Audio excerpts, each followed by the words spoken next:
Перспективы развития у кавказской блогосферы очень большие. Мы, в принципе, с одной стороны, всегда любим активно выражать свою позицию, гражданскую позицию по тем или иным вопросам.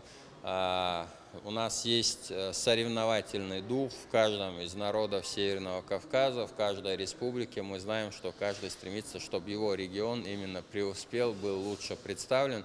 Поэтому это все и в интернет тоже переносится. Каждый хочет, чтобы у него контент был самый лучший. Люди такие думающие, любящие поспорить, пообсуждать что-то, там в дискуссиях участвовать, они вот именно кавказские.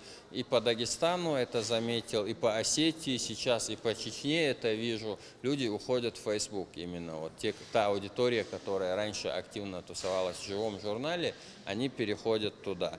А люди, которые, так изредка заходили, там, либо которые вообще не вели блоги такие раньше в живом журнале, они уже в Инстаграм очень активно уходят, прям видно, что тысячи и тысячи новых людей там появляется.